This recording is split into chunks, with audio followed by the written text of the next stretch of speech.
E aí, tudo beleza? Reta final dos estudos aí para o Enem, né? Espero que você esteja emocionalmente bem, motivado a continuar estudando e sempre de olho no seu objetivo. E eu tô aqui para te ajudar, principalmente porque nessa reta final é muito importante que você resolva muitos exercícios e tenha uma noção de como que a prova do Enem se apresenta para você.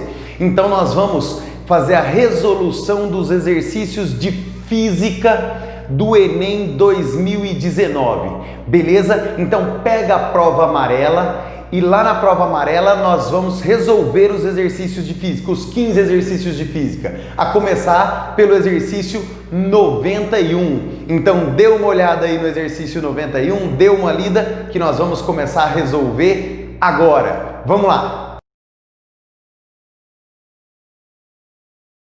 Agora que você já leu, você deve estar se perguntando assim: nossa, é normal cair exercício sobre circuito elétrico no Enem? É muito comum cair exercício sobre circuito elétrico no Enem. Às vezes circuitos mais simples, às vezes circuitos mais elaborados. Cisco, nesse circuito aqui nós temos um circuito mais simples ou mais elaborado. Esse aqui já é um circuitinho mais elaborado que exige de você o entendimento do circuito elétrico. Certo?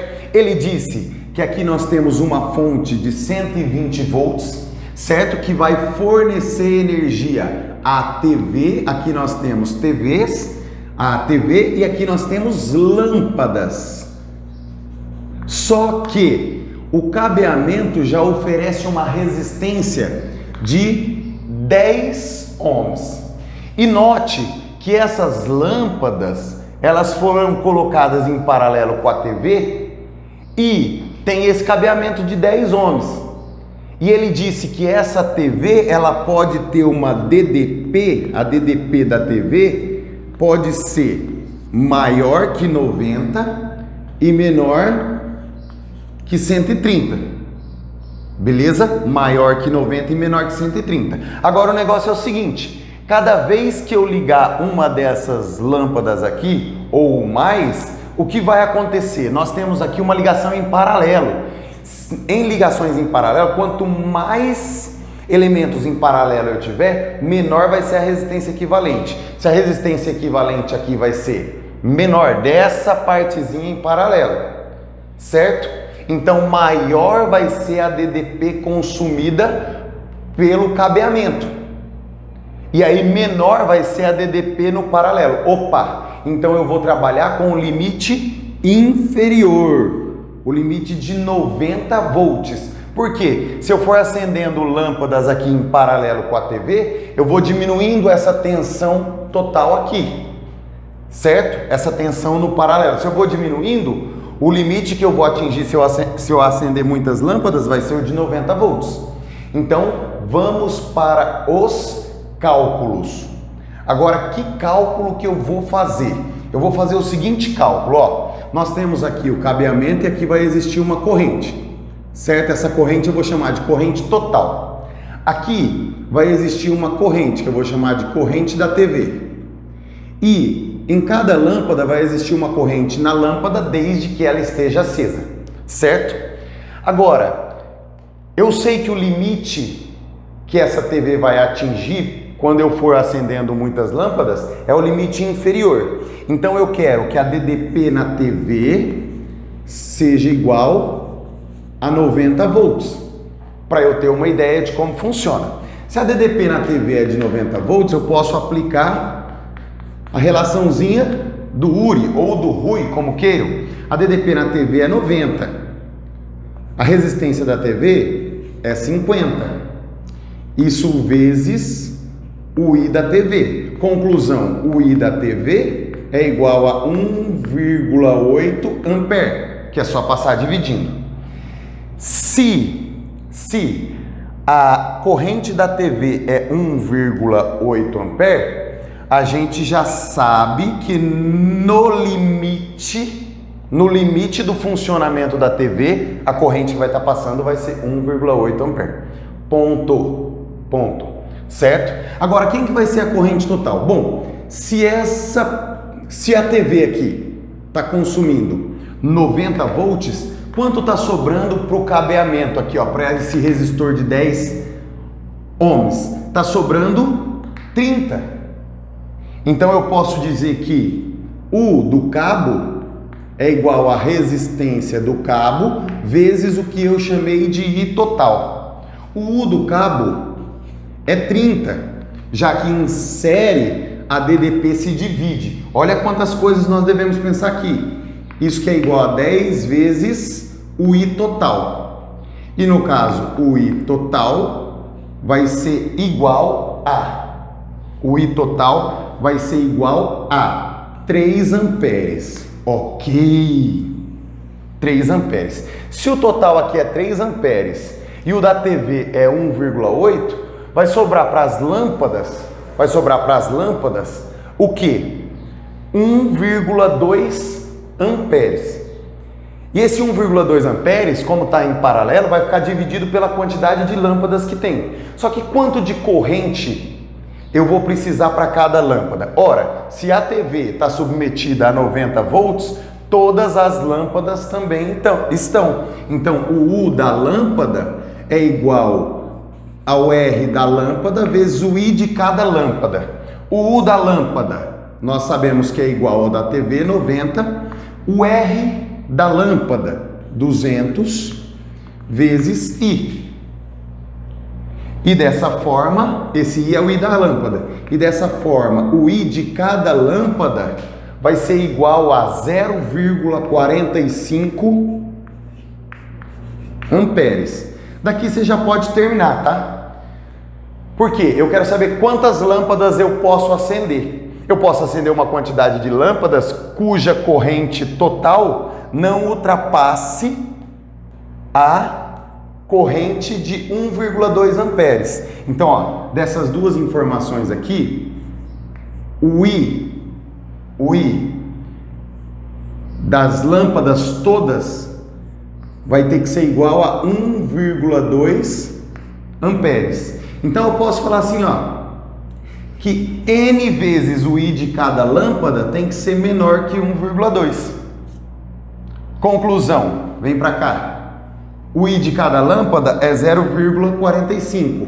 N vezes 0,45 é igual a 1,2.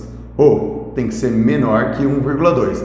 Aí você vai descobrir que o N tem que ser menor do que 2,6 ou 2,7. Se o N tem que ser menor do que 2,6, não existe 0,6 lâmpada. Então, eu preciso que o N seja, no máximo, 2 lâmpadas. E essa é a resposta desse exercício. Cisco, eu chego na primeira prova do Enem 2019, prova amarela, e me deparo com esse exercício.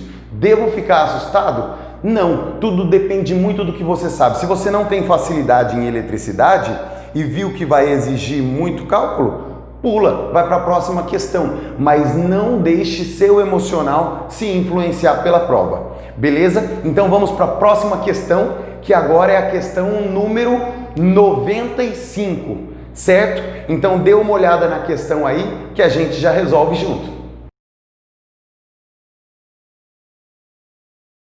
Opa, leu a questão 95? Entendeu o que ela está dizendo? É uma questão de eletromagnetismo teórica, no qual você só precisa ter um conhecimento básico de indução eletromagnética e também um conhecimento da vida real, da vida cotidiana. Por exemplo, você sabe que na sua casa existe um fio terra, onde qualquer carga elétrica em excesso no circuito elétrico da sua casa vai para esse fio terra, vai para a terra. Nós devemos lembrar, para resolver essa questão, que a Terra ela é muito grande, então ela tem a capacidade de neutralizar eletricamente corpos que estejam na sua superfície, desde que haja uma passagem das cargas elétricas para a Terra, desde que exista um condutor que esteja ligando a Terra.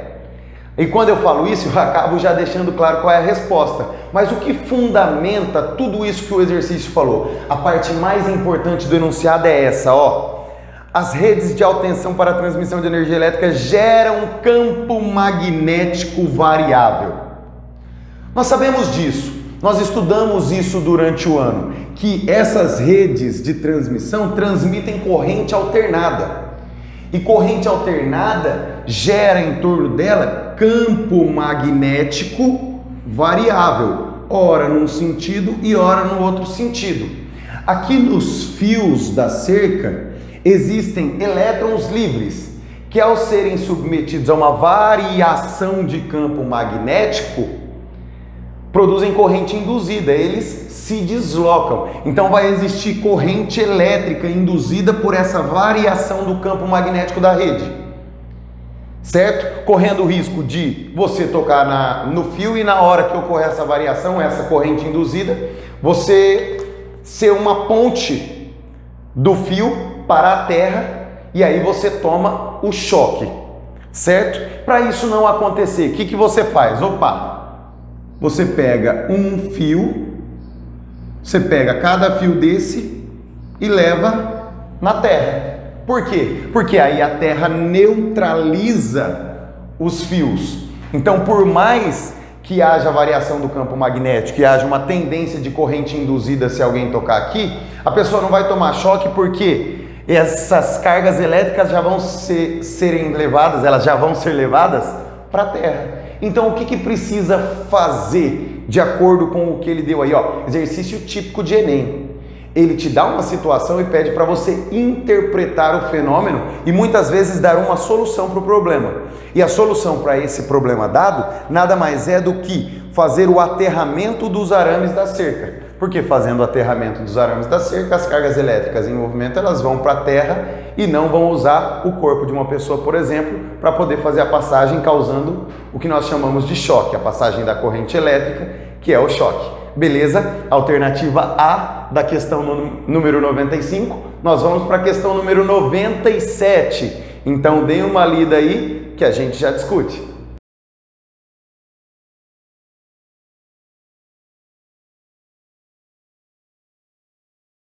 Agora que você já leu e interpretou a questão número 97, é legal você perceber que no texto ele já deixou bem claro com o que você vai trabalhar. Com conservação de energia mecânica, certo? Ele deu um brinquedo aqui, onde esse brinquedo vai descer. Vai descer 2H sobre 3, é o ioiô.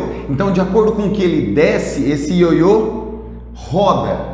Então, olha só, quando ele está aqui em cima, você sabe que ele tem energia potencial gravitacional. De acordo com que ele vai descendo, ele vai ganhando energia cinética de translação e energia cinética de rotação. Só que quando ele chega nesse ponto mais baixo de sua trajetória, ele para novamente. Então ele não vai ter mais energia cinética de translação. O que ele vai ter? Energia cinética de rotação. Então toda a energia potencial gravitacional que ele tinha aqui se transformou em energia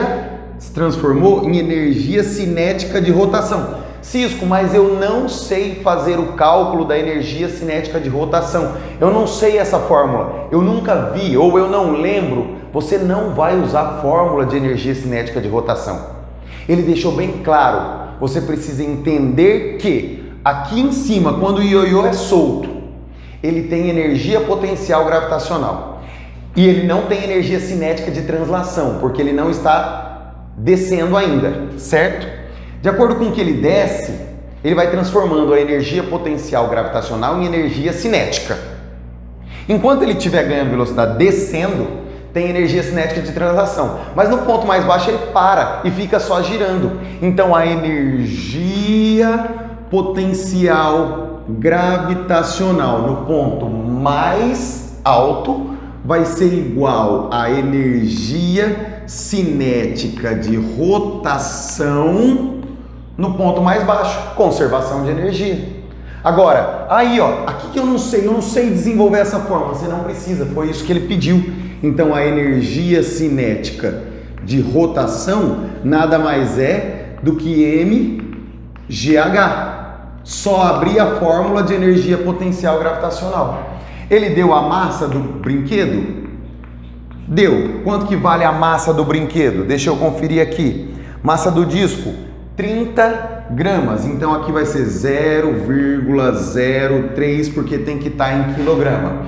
Vezes a gravidade, que ele pediu para considerar como sendo 10.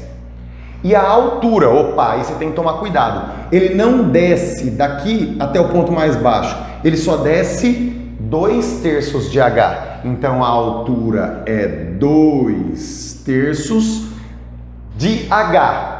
Onde H é a altura do brinquedo. Só que quando você olha nos dados que ele forneceu, a altura do brinquedo é 410 milímetros. Só que aqui nós temos que colocar em metro. Então isso aqui vai dar 0,41. Conclusão: a energia cinética de rotação vai ser igual. Aqui cancela, né? Aqui vai dar 1 vezes 10 elevado a menos 2. Vezes 10, 1 vezes 10 elevado a menos 1, vezes 0,82. 0,82 vezes 10 elevado a menos 1 é a mesma coisa que 8,2 vezes 10 elevado a menos 2 joules, o que consta na alternativa B. Beleza? Então essa é a resolução da questão número 97. Então, portanto, o que eu posso dar de dica nessa questão? Não se impressione com tudo isso que ele fornece de informação no texto. Vá naquilo que é principal do que você já estudou em física e trabalhe com aquilo, sem muito pensamento de que os cálculos serão elaborados. Nessa prova de 2019, ela foi uma exceção. Nós tivemos muitas questões com cálculos, quando comparadas com os outros anos. Então, isso não é comum. Espere sempre uma prova com mais da metade de teoria e menos da metade de cálculo, e cálculos não tão extensos quanto essa prova. Beleza? Esse aqui não é um caso, mas aquele de eletricidade, a questão número 91, era. Então vamos para a próxima questão para não perder tempo. Vai lá, dá uma lida na questão 100 agora, que a gente já resolve junto. Fala sério, essa questão é a cara do Enem. Uma questão teórica que te dá uma determinada situação e você precisa interpretar as grandezas físicas dentro da situação dada. Isso é cara do Enem. Todo ano você vai encontrar questão assim no Enem. Beleza? E no próprio texto você consegue identificar aquilo que você precisa para responder à questão. Certo? Ele te disse assim, ó, que os pneus possuem mesmas características, exceto pela largura de A, que é menor que a de B. Se eles possuem as mesmas características, tem o mesmo raio, certo? Só que o de A tem largura menor. Se o de A tem largura menor e o raio do pneu é o mesmo, significa que onde vai caber mais ar? No B, porque o A tem uma largura menor. Conclusão, o volume de ar no pneu A vai ser menor do que o volume de ar no pneu B. E no próprio texto ele disse que as massas são proporcionais aos seus volumes. Ora, se são proporcionais aos seus volumes, então a massa de A é menor do que a massa de B. Pronto, então a relação entre as massas nós já encontramos.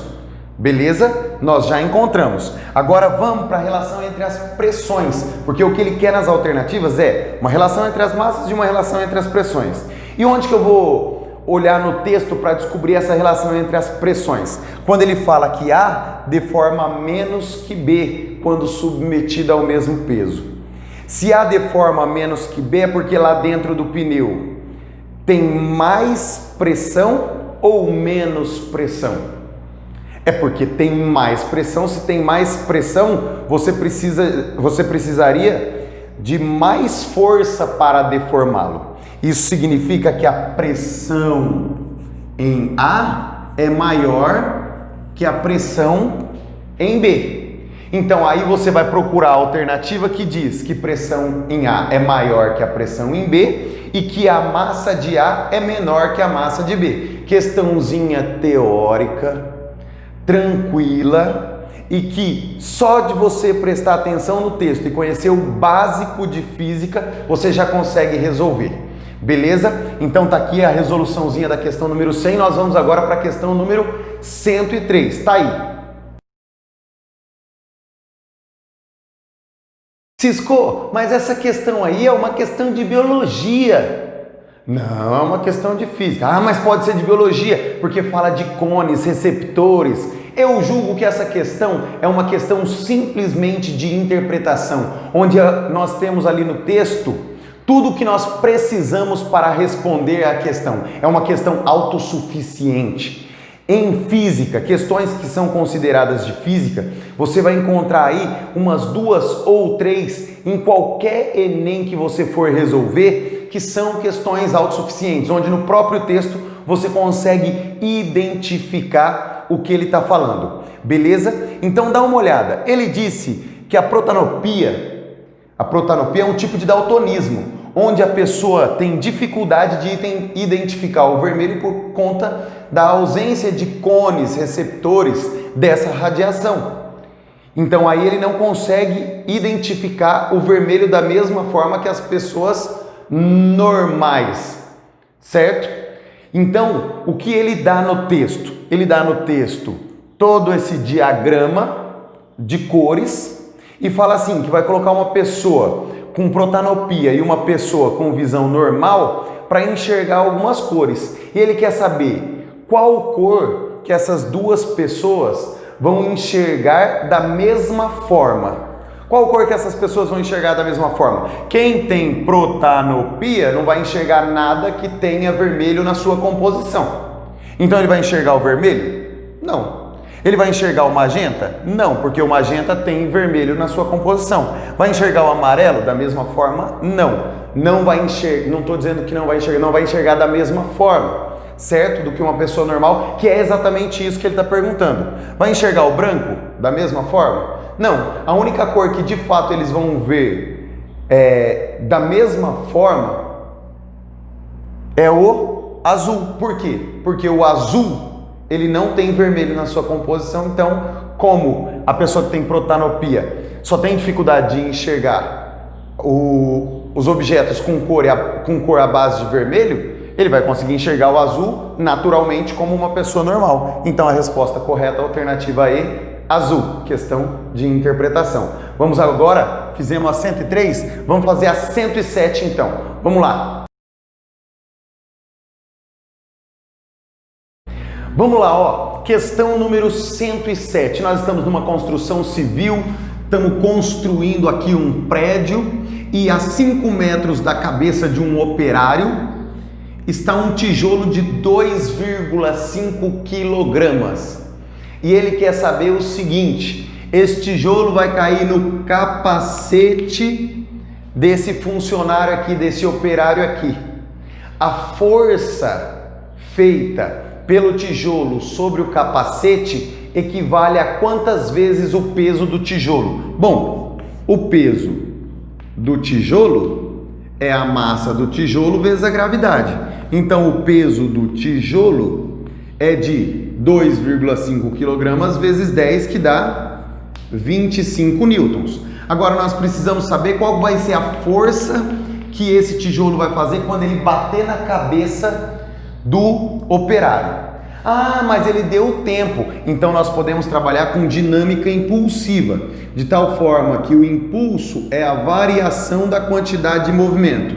Ou seja, força vezes tempo é igual a massa vezes a variação da velocidade que o tijolo vai ter quando bater na cabeça dele. É óbvio que quando o tijolo bate na cabeça do operário, o tijolo para. Então a velocidade final é 0. E qual que é a velocidade inicial? Nós estamos falando do impacto. Então quando o tijolo bate, ele tem uma certa velocidade. Então eu preciso primeiro calcular com que velocidade o tijolo vai chegar aqui, para depois poder jogar nessa formulinha de impulso. Então o primeiro cálculo que nós vamos fazer vai ser de Torricelli. V ao quadrado igual V0 ao quadrado mais 2 vezes A vezes ΔS. Cisco, por que Torricelli? Se nós temos o tempo. Cuidado, o tempo que ele deu foi o tempo de impacto. O tempo que o tijolo ficou em contato com a cabeça do operário quando bateu. Então, esse tempo aqui, ó, ele não deu. Tá? Então, se eu não tenho tempo nesse trajeto, vou trabalhar com Torricelli. Quem não tem tempo? Torricelli. A velocidade inicial é 0, a velocidade final é o que eu quero descobrir, que vai ser 2 vezes a aceleração, que nesse caso é a gravidade, vezes o deslocamento, que aqui é a altura. 5 vezes 2, 10 vezes 10, 10 ao quadrado, então V igual a 10 metros por segundo. Agora vamos para o segundo cálculo, que é esse do impulso, certo? Força é o que eu quero saber, é a força que o tijolo fez na cabeça do operário. Qual foi o tempo de impacto? 0,5, deixa eu conferir para ter certeza, exato, 0,5. Qual é a massa do tijolo? 2,5. E a variação da velocidade? Bom, o tijolo chegou na cabeça do operário com uma velocidade de 10 metros por segundo e é óbvio, depois que ele bateu, ele parou. Então a variação da velocidade é menos 10, certo? 0 menos 10, menos 10. Como aqui nós vamos trabalhar com o módulo, só 10. 2,5 vezes 10, 25, dividido por meio, dá 50 newtons. Terceiro cálculo. Um tijolo pesa 25 newtons. Ah, e se você não acredita que você vai fazer esse cálculo, é óbvio, você não vai fazer. Você vai falar assim, pô, 50 newtons é equivalente a quanto? A 2 tijolos, é óbvio, 2 tijolos. Então aqui vai dar 50 newtons e a resposta X igual a 2 tijolos, cuja alternativa correta é a alternativa A. Beleza? Então, questão 107 resolvida, vamos para a questão 109. Pega aí, questão 109 agora. Nessa questão 109, ele está se referindo à trajetória de uma partícula carregada dentro de um campo magnético. E aí você tem que lembrar que existem 3 possibilidades. A primeira, se a carga entra paralelamente ao campo, então nós temos um movimento retilíneo uniforme, porque paralelamente ao campo não há ação de força magnética. Se a carga entra perpendicularmente ao campo, então ela vai desenvolver movimento circular e uniforme. E se ela entra de forma oblíqua no campo, então ela vai desenvolver uma trajetória helicoidal uniforme. Sempre uniforme porque a força magnética forma 90 graus com a velocidade sempre. Beleza? E aí você sabe que o raio da trajetória, independente se o movimento é circular ou helicoidal, é dado como sendo massa vezes velocidade dividido pela carga vezes o campo. Habibs, me vê um kibe. Formulazinha clássica. Ah, Cis, que eu não decoro essa fórmula. Então você iguala força magnética com o resultante centrípeta, porque a força magnética vai estar sempre apontando para o centro. Ok? E ele quer o que nesse exercício? Ele quer a massa do íon. Certo? Ele quer aquela massa. Só que ele não quer em função do raio. Ele quer em função da carga do campo, do número de voltas e do tempo t dado. O tempo t para dar esse número de voltas. Então nós vamos ter que utilizar quem? A velocidade, porque é a velocidade que nós sabemos desenvolver formulinhas para poder modificar tudo isso que está aí, tirar o raio, colocar o número de voltas e colocar o tempo. O que é a velocidade mesmo? Bom, como o movimento é uniforme, eu posso falar que velocidade é ΔS sobre ΔT. Quem é o ΔS? Cada volta ele dá 2 πr.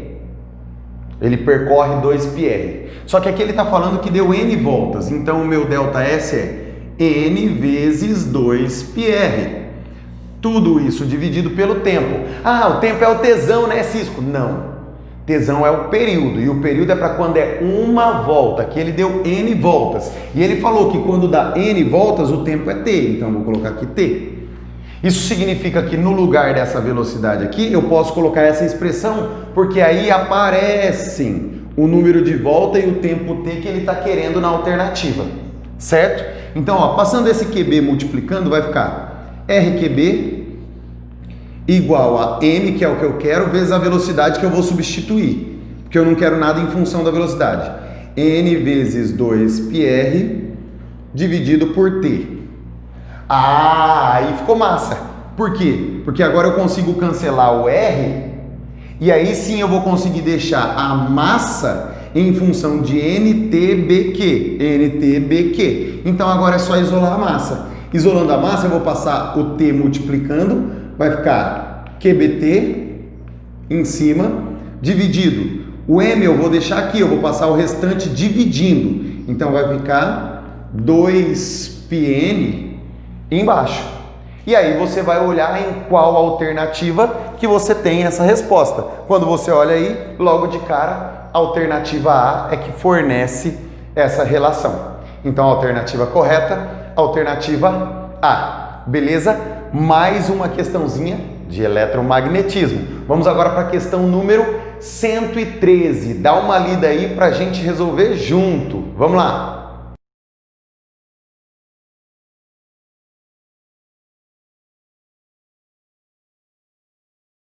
Nessa questãozinha 113 de calorimetria, ele vai utilizar a queima da castanha de caju para aquecer água. É isso que ele vai fazer.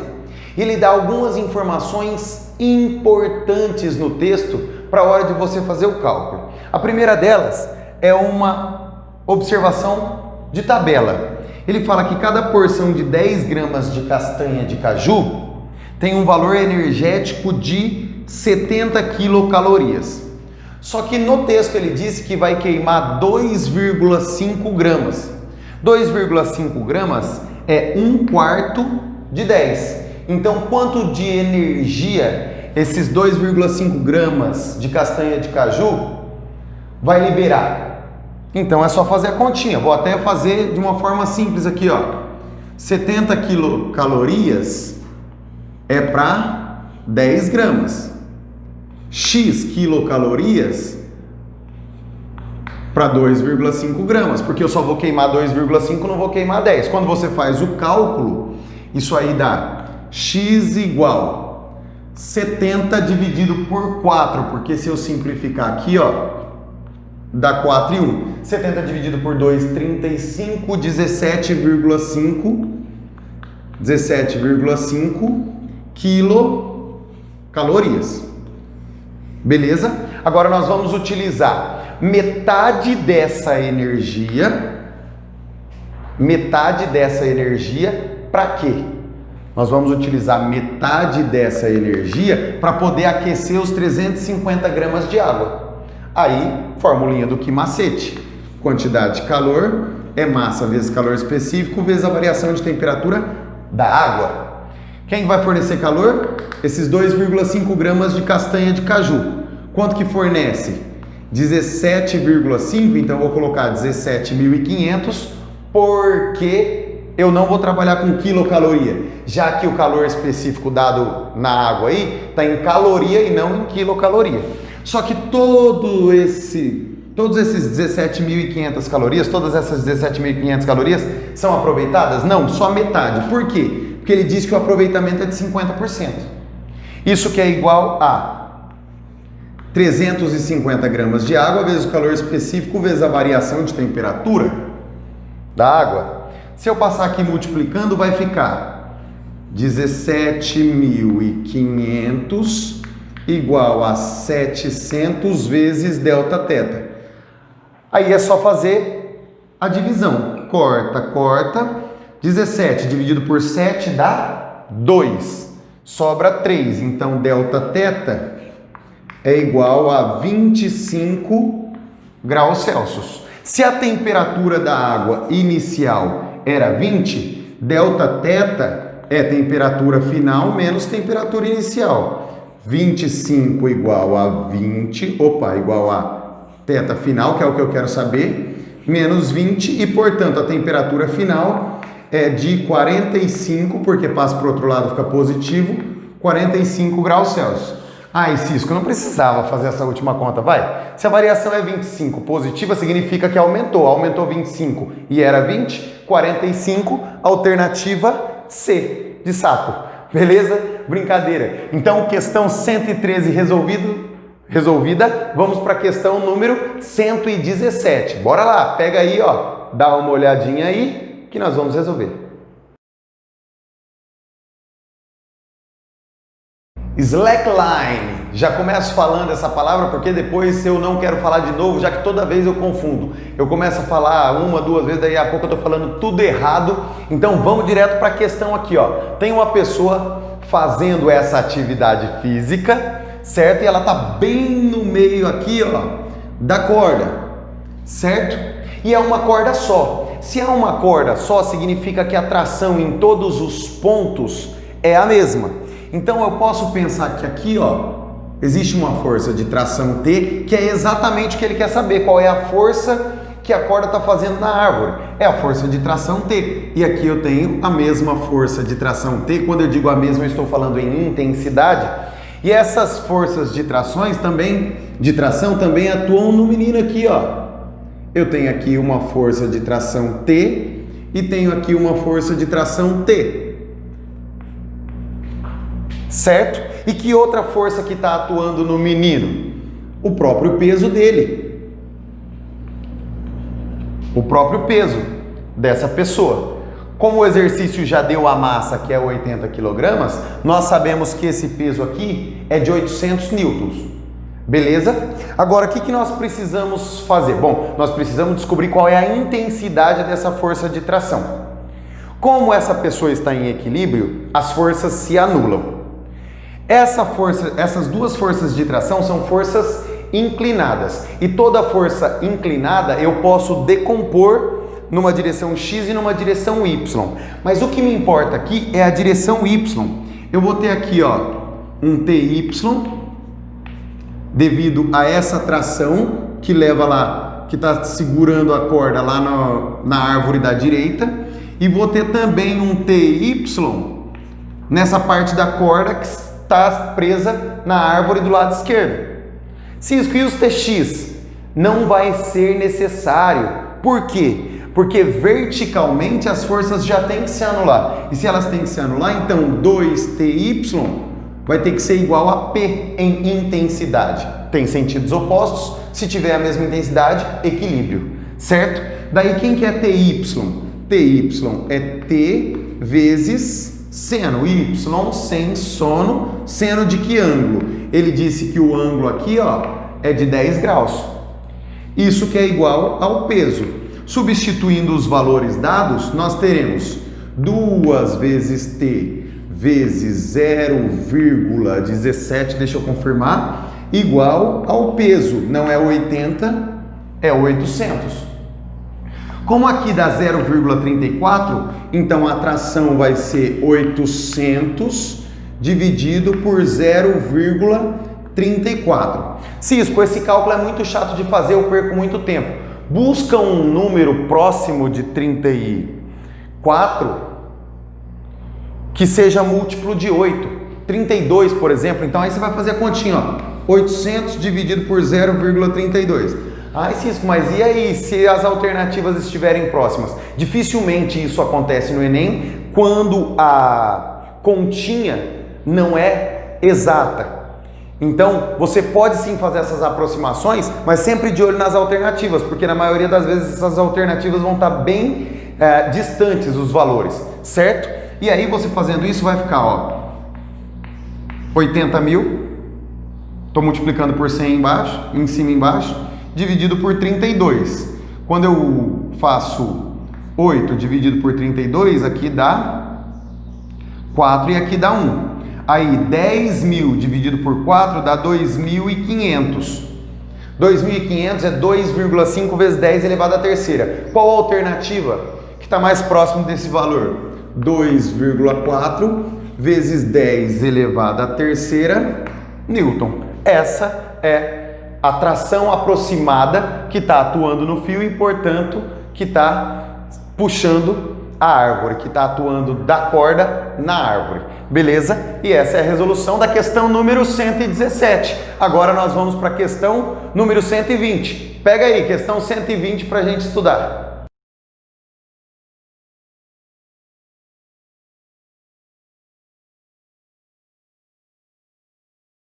Eita, questão 120 que exige noção de espaço, hein?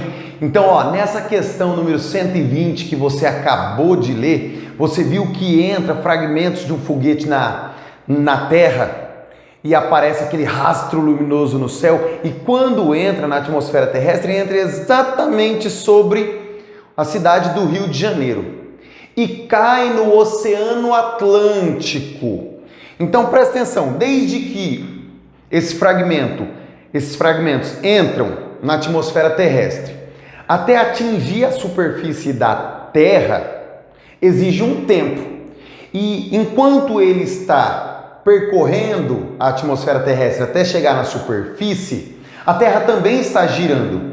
Então, quando ele entrou exatamente sobre a cidade do Rio de Janeiro. Vê se você consegue ver a noção de espaço que eu falei para você, ó. Ele entrou exatamente sobre a cidade do Rio de Janeiro. Só que a Terra está rotacionando, então a cidade do Rio de Janeiro está indo um pouco para a direita.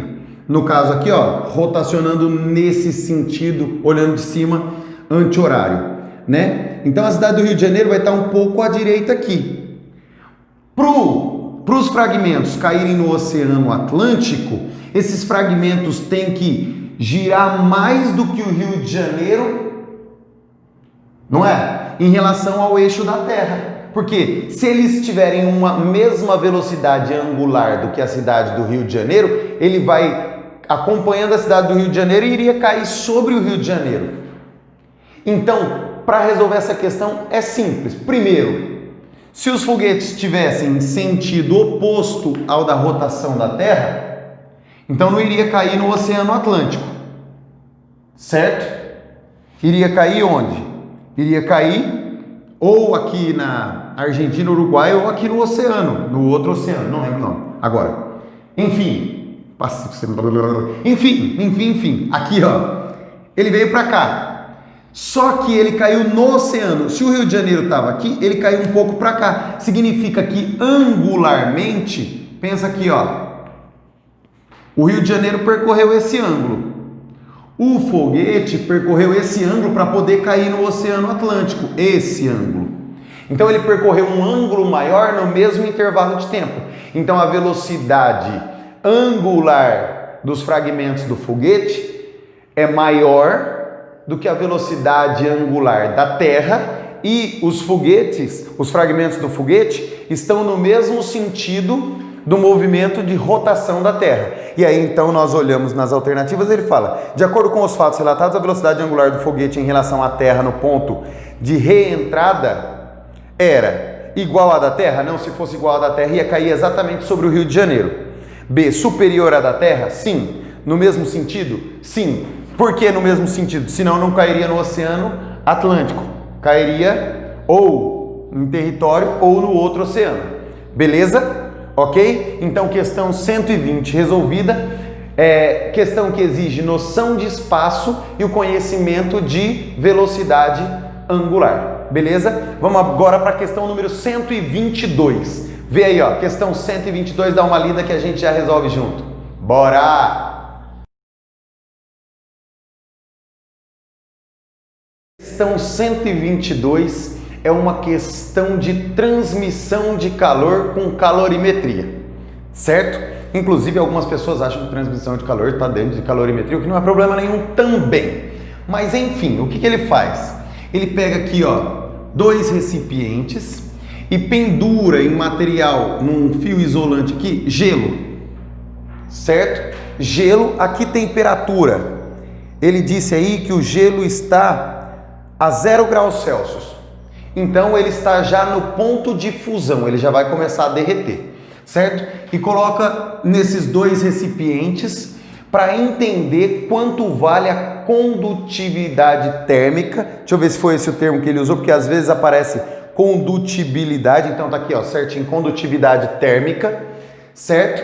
De cada um desses recipientes, o recipiente A e o recipiente B. Só que no texto ele deixou bem claro que o fluxo de calor é diretamente proporcional à condutividade térmica, diretamente proporcional à área, diretamente proporcional à diferença de temperatura de fora para de dentro, certo? Aqui dentro ó, do recipiente tem uma temperatura, aqui fora tem outra. Essa diferente temperatura e inversamente proporcional à espessura dos recipientes. Ele diz que a espessura dos dois recipientes é a mesma. As condições de temperatura lá dentro, o gelo está a 0 graus Celsius. Aqui fora, a temperatura ambiente. Então, essa diferença de temperatura é a mesma nas duas situações.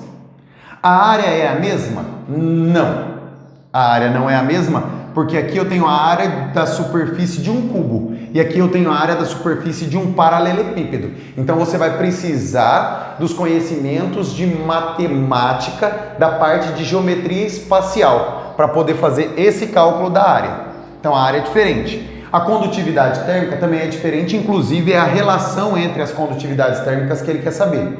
E ele diz que depois de um determinado intervalo de tempo, quando ele abriu os recipientes, ele percebeu que a quantidade de gelo derretido, aí eu preciso olhar para lembrar em qual, a quantidade de gelo que se fundiu no recipiente B foi o dobro. Então isso significa que o fluxo de calor em B foi o dobro do fluxo de calor de A. Por que o fluxo de calor é o dobro? Porque eu preciso do dobro da quantidade de calor para fundir o dobro de gelo. Ponto. Aí se você quiser lembrar de calorimetria, que mala? O calor latente é o mesmo? Para eu ter o dobro de massa de gelo derretido, eu preciso do dobro da quantidade de calor. Como o tempo é o mesmo, eu preciso do dobro do fluxo. Certo? Ponto. Agora, o que é fluxo em B? Lá, ó. É essa formulinha. É KB vezes AB vezes T menos T0, tudo isso dividido pela espessura. Por que você não colocou a espessura de B, Cisco? Porque as espessuras são iguais. Isso que é igual ao dobro do fluxo de A. Quem que é o fluxo de A? É KA vezes AA vezes T menos T0, que é a diferença de temperatura entre a parte de dentro e a parte de fora, dividido pela espessura. Então, eu posso dizer aqui, ó, que isso aqui dá para cortar. Beleza? Essa espessura dá para cortar e daqui já dá para ir direto para aquilo que ele pediu. O que ele pediu? KA dividido por KB. Então, KA dividido por KB é igual a KA dividido por KB é igual a. Então, esse cara eu passei dividindo aqui. Esse 2AA eu vou passar dividindo do outro lado. Então, vai ficar AB dividido por 2AA.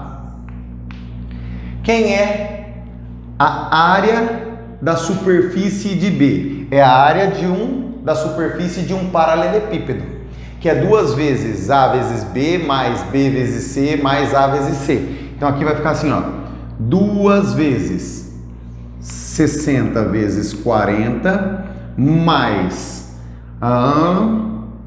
60 vezes 40 mais 40 vezes 40. Tudo isso dividido por 2 vezes a área de A. Ora, a área superficial de um cubo é 6 vezes a face do cubo. 6 vezes 40 ao quadrado. Beleza? Então preste atenção no cálculo que eu vou fazer aqui para ficar mais rápido. Quem vai ser KA sobre KB? Preste muita atenção. 60 é a mesma coisa que 2 vezes 30. Certo? Então aqui, ó, eu tenho 2 vezes, ao mesmo tempo que é 2 vezes 30, também é 3 vezes 20. Então, ó, eu tenho 2 vezes 20 vezes 3 vezes 40. 40 vezes 40 dá 40 ao quadrado. Então, eu tenho 3 40 ao quadrado, mais 1 40 ao quadrado. 4 40 ao quadrado vezes 2, 2 vezes 40 ao quadrado. 4 40 ao quadrado vezes 2, 8 40 ao quadrado. Tudo isso dividido por 2 vezes 6, 12 vezes 40 ao quadrado. Corta, corta. Isso que é igual a, se você resolver vai dar 0,66666, que é aproximadamente 0,67, e a alternativa correta, alternativa B, beleza? No final da nossa resolução eu vou dar algumas dicas em relação a algumas questões.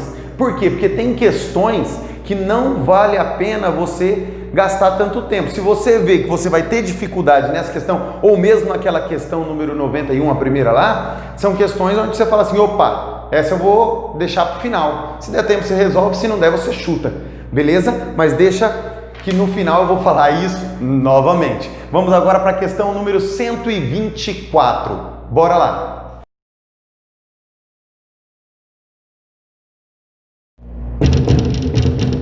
Quem bate é o frio. Não adianta bater, eu não deixo você entrar. Ela nas... Opa, aí eu ia falar o nome da empresa que fez a propaganda. Ele fala assim, ó, quem bate é o frio. Aí o cara, não adianta bater, eu não deixo você entrar. Opa, tem um erro técnico aí quando nós pensamos de maneira científica. Por quê? Porque o frio não entra em lugar nenhum. Quem passa de um ponto para outro é o calor. É o calor que é transferido de um ponto de maior temperatura para um ponto de menor temperatura, certo? Então quando nós falamos assim, opa, o frio não vai entrar, eu não posso deixar o calor sair. E aí ele faz a seguinte pergunta nessa questão 124. Para solucionar as incorreções, deve-se associar à porta e aos cobertores, respectivamente, as funções.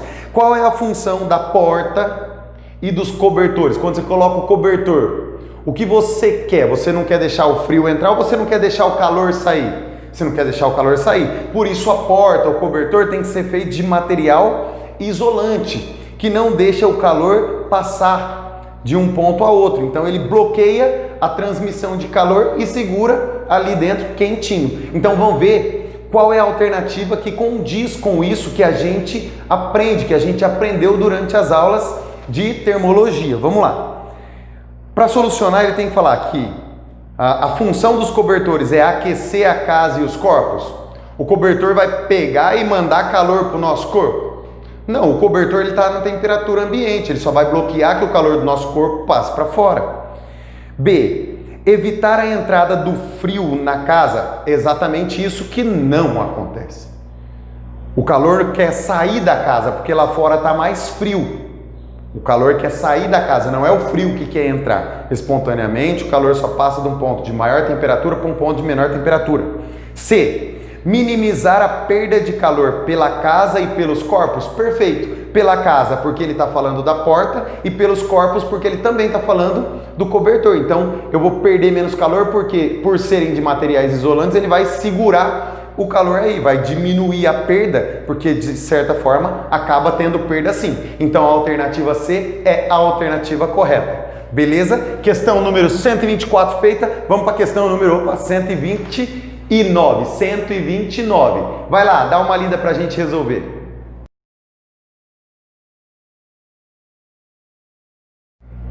Deve ser legal ser Mocken, né? Você entrar debaixo d'água e ver praticamente igual você vê no ar. Por que a gente não consegue isso? Porque nós não temos o treinamento que eles têm, um treinamento natural, na verdade. Porque eles têm o costume de ficar debaixo d'água e enxergando debaixo d'água desde muito novos. Certo? Então os olhos deles se adaptam e as pupilas, como o próprio texto diz aqui, ó, as pupilas sofrem uma redução significativa debaixo d'água, o que faz com que os raios luminosos incidam quase paralelamente ao eixo óptico da pupila. Beleza? Agora, o que justifica isso? É óbvio que a justificativa ela pode ser muito minuciosa, mas para você que está prestando vestibular, você tem que pensar em algo que seja simples e próximo daquilo que você tem estudado. O que nós sabemos é o seguinte: um olho normal no ar, os raios luminosos chegam paralelos e quando eles passam por esse sistema todo aqui, ó, pelo sistema todo, tá? Desde a córnea, que nós temos a íris e a pupila. Desde a córnea, o que acontece? ele joga a imagem exatamente sobre a retina. Correto? Por quê? Porque nós nos adaptamos a enxergar no ar. Ok? Aí quando nós entramos na água e abrimos o olho, o que acontece? O desvio causado aqui no nosso sistema óptico, o desvio causado, ele sofre uma redução. Ele praticamente não desvia. Por que ele praticamente não desvia? Porque o nosso corpo, o nosso sistema, o nosso olho, ele tem um índice de refração muito parecido com o da água. Então, na hora que entra nesse sistema aqui, ele desvia muito pouco. E aí a imagem se forma após a retina. E aí nós enxergamos como uma pessoa hipermétrope debaixo d'água. Só que os Mokens não, os Mokens conseguem enxergar debaixo d'água praticamente da mesma forma que eles enxergam no ar. Por quê? Porque há uma redução na pupila. Quando ele fala de reduzir a pupila, significa que ela fica mais achatada. Vamos falar assim, ó, se a pupila era assim, ó, isso aqui determina o tamanho da nossa pupila, certo? Se eu achato ela, ela faz isso aqui, ó. Eu tô assim, superdimensionando o que acontece para ficar mais fácil de entender. Ela faz isso. Só que quando ela fica com essa curvatura maior aqui, né? Um raio menor de curvatura, ela desvia mais os raios de luz. Se ela desvia mais, por conta dessa alteração que ocorre na pupila, aí ele consegue jogar a imagem exatamente na retina. Por isso que mesmo debaixo d'água, ele consegue enxergar normalmente. Beleza? Então vamos para o que ele pergunta e para a alternativa que condiz com a pergunta dele. Ele diz: a acuidade visual associada à redução das pupilas é fisicamente explicada pela diminuição da intensidade luminosa incidente na retina? A resposta é não. Por quê? Porque a nossa íris controla essa quantidade de luz que entra. Não é isso? Beleza. Da difração dos feixes luminosos que atravessam a pupila? Não, difração não tem nada a ver. Difração é a luz desviando de obstáculos. C, da intensidade dos feixes luminosos em uma direção por polarização? Não, não tem a ver com isso, porque tem a ver com os raios de luz e os desvios causados na hora que passa pelo nosso sistema óptico para jogar a imagem exatamente na retina. A gente precisa ir numa alternativa que diz exatamente sobre isso. Item D. Do desvio dos feixes luminosos refratados no interior do olho? É exatamente disso que a gente está falando. Beleza? E a alternativa E, das reflexões? Ora, não é reflexão. Quando a luz passa, seja do ar para o olho ou da água para o olho, está mudando de meio, e o que caracteriza a mudança de meio é a refração. Então a alternativa correta é a alternativa D. Beleza? Bora então para a questão número, fizemos a 129, vamos para a questão 132, vamos lá. Fala sério, essa questão 132 é baba. Ai, Cisco, mas eu não costumo ficar estudando esse negócio de luz com comportamento de onda, com comportamento de partícula. Aí você se ferrou. Porque essa questão é só sobre isso. Nós sabemos que a luz, ela pode ter comportamento ondulatório, como pode ter o comportamento de partícula. Depende da forma com que você está estudando. Certo? Então nós falamos que a luz tem um comportamento dual. Ora eu posso estudá-la como onda, ora eu posso estudá-la como partícula. Aí ele me dá um texto e pergunta o que o autor desse texto está contestando. E no texto tem uma frase que já diz tudo o que você precisa saber. No meio do texto tem: isso não poderia, ele está falando da luz, isso não poderia ocorrer pelo transporte de uma matéria. Quando você estuda a luz como sendo o transporte de matéria, você está estudando a teoria corpuscular da luz. Você está olhando para a luz como partícula. Então, quando ele fala que isso não poderia ocorrer pelo transporte de matéria, ele está contestando essa teoria corpuscular da luz. Agora, Cisco, quando eu olhei aqui, eu vi, O entendimento de que a luz precisa... Não. O modelo ondulatório? Não, exatamente o oposto. C. O modelo corpuscular. Esse. Aí você ia falar assim, defendido por Newton. Aí já é uma questão histórica. Você não vai ficar se martirizando. Será que foi defendido por Newton? Meu, se você não sabe, mas sabe que ele está contestando a teoria corpuscular da luz, só assinala e vai embora. Nas outras alternativas não tem nada que seja compatível com isso. Então, questão 132, alternativa C, ele está contestando o modelo corpuscular da luz e isso não aparece em nenhuma outra alternativa.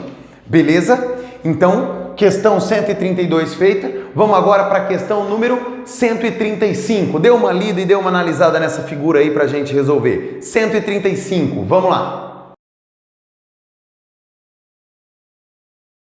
Questão 135 e última questãozinha desse Enem 2019 de Física. Tanto é que depois da 135 também entra em Matemática, né? Mas enfim, uma questão de cinemática basicamente. Simples de cinemática, apesar de ter um texto que pode te confundir, tá? A primeira coisa que ele falou aí que é super importante para o cálculo, não estou dizendo que é a primeira coisa que ele falou no texto. Ele falou que o Vant está viajando a uma altura de 1000 metros, certo? A altura sempre forma aqui 90 graus com a superfície. Só que aí nesse caso eu tenho um triângulo retângulo isósceles, já que aqui é 45 graus. Isso significa que se ele é isósceles, essa medida aqui também é 1000 metros. Que medida, Cisco? Essa aqui, ó. Só que note que se aqui é 1000 metros, então aqui eu vou ter também um triângulo retângulo isósceles e, portanto, essa medida toda aqui também vai ser de 1000 metros. Certo? E daí? Bom, como ele falou que essa área de sobreposição aqui é 20%, então nós vamos fazer 20% de quanto? De 2000. De 2000 metros, que é igual a quanto? É igual a 400 metros. Então essa medida aqui, ó, é 400 metros. Fechou? Beleza. Aí fazendo o mesmo raciocínio, vai ficar tudo simétrico. Vai ficar tudo simétrico. Se aqui é 400 metros, então essa medida aqui, ó, daqui até aqui, vai ser de quanto? 600? 600 metros, óbvio. E aqui, a mesma coisa, 600 metros. Eu sei que minha figura está desproporcional. Então, ó, olhando de novo aqui, ó, ficou assim, ó. De uma posição para outra, da posição 1 para a posição 2. O que eu tenho? Eu tenho 600 metros mais 400 metros mais 600 metros. 600 mais 400 mais 600, isso aqui tudo dá 1.600 metros. Então, da posição 1 para a posição 2 aqui, ele percorreu 1.600 metros. Com que velocidade? 50 metros por segundo? Opa! Velocidade é ΔS sobre ΔT. 50 igual a 1.600 dividido por ΔT.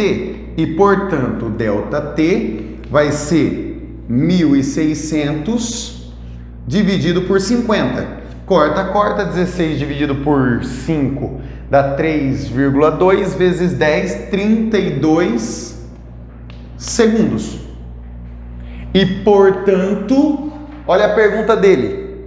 Com que intervalo de tempo o operador deve adquirir duas imagens consecutivas? Essas duas imagens consecutivas devem ser obtidas no intervalo de 32 segundos. Beleza? Então, com isso, eu finalizo toda essa resolução do Enem 2019 de Física. E tem algumas dicas para dar para você. São quantas questões? São 15 questões de Física em média no Enem. Às vezes 14, às vezes 16, porque divide ali com Biologia e Química.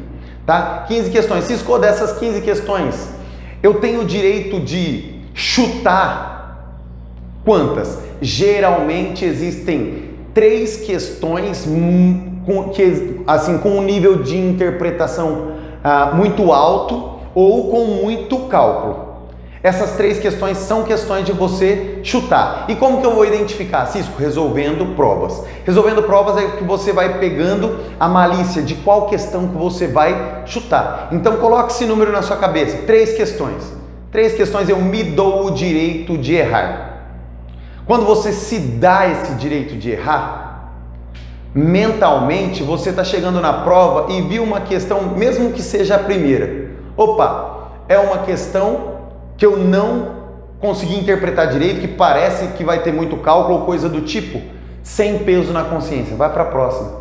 Ah, Cisco, mas e se a próxima for de biologia e eu também tiver dificuldade? Entra nas 3 questões. Se você errar 3 de física, 3 de biologia e 3 de química, você vai errar 9 questões de 45, você vai acertar 36. Acertando as 36 questões boas, as questões fáceis e médias, você vai tirar uma nota acima de 800, certo? Então, se concentra nisso, você tem o direito de errar, trabalhe com a prova e eu tenho certeza que você vai se dar super bem na sua prova, beleza? Um beijo no coração, muita energia positiva, tranquilidade e discernimento sempre. Até mais, valeu!